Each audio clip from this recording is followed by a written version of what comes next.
وما سنت إنجنير ما قجارك ما لقوا بيري كرا ميل بنان ما دام هذا أعرف إنه ميل حيران كوبيرين هاي ميل بنان وأبن فيليا ما لقوا بيري كرا قجارك لبضة وكبيح كرا أو بير بنان وكبيح كرا جنوس كان أما كان أما بير ددن وكبيح كرا وحكي علنا عمله marka waxa waa isha laakiin waxa laga yaabaa inuu dhibaato ka timaado oo beeraha oo maartay mid dadan oo kale iyo beerta furan labadooda waxa laga yaabaa in mid faa'iido u leeyahay midna wasaare leeyahay marka beerta furan oo kale waxa laga yaabaa inay dib u leedahay isha geedkan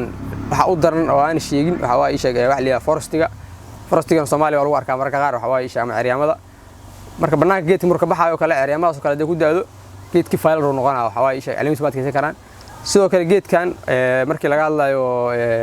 waraabkiisa waxa waa caleemaha in bii laga siiyo recommendation lagu baxsho dhulka waxa laga siiyaa isha hoos ama tuubooyin la siiyaa riib ah marka isha banaanka iyo hadii la dhaho isha greenhouse fiican oo faa'iido badan laakiin banaan uu ka bixi karaa waa laakiin recommendation aan qof banaan lagu siinaa inuu ku beerto maadaama life cycle-kiisa soo yaraanayo forestigaas ashiga kala dib ku noqonayo iyo waxyaabo kala badan oo insecticide iyo ayadana oo dheer ah ayagana oo ilaan banaanka ma ogtahay waa furan yahay cid walba uu furan yahay waaye laakiin beerta gudaha waxa waa isha waa xiran tahay waa control lagu hayaa wax oo banaanka oo iman kara ma leh waa maxay marka talada aad siinaysaa dadka beeraleyda ee doonaya in ay beertaan geedkan oo ay dhaqaale ka raadiyaan talada aad siinaysaa ayadoo faahfaahsan waate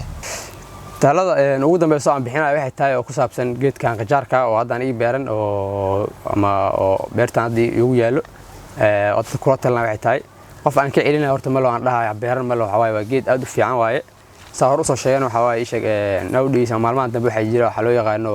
cucumber millionaires qof waxa laga yaabaa oo asdeesi qofkan dabaqada iskaga jira ama beer yar iska beertay beer asoo millionaire ina aragtaa laga yaabaa marka waxa waa geedkan geed aad u faa'iido badan dadkana waa kula talanayo recommendation waa u bixinaya wixii talo iyo tusaale ahna marka waxa waa anaga diyaar u lanahay qof maaragtay cilmiga beertid wuxuu ku bulaalaa waxay taa waa inaad bixisid inaad haysatid waxa waa wax fiican maahan marka saas waa insha Allah dadkan waxa waa taladaas ina waxay tahay in ay beertaan qof kasto awoodo bulshada dabaqadeeda heer kala duwan qof walba wuxuu awoodo meeshuu bil awoodo ka bilaabo maadaama geedkan oo expenses-ka ama hadii la dhaho sheegeen running cost-iga ku baxaya oo aad u yar yahay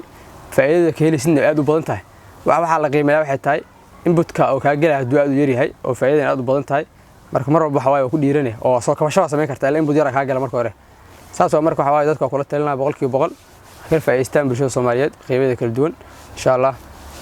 waa mahadsan tahay engineer Mahad faahfaahinta wanaagsan ee aad naga siisay geedkan qajaarka waraysigeena intaas ayuu ku soo gabagabeynayna waxa idin la socodsiinaya aniga waa Cabdullaahi Cusmaan Axmed والسلام عليكم ورحمة الله وبركاته.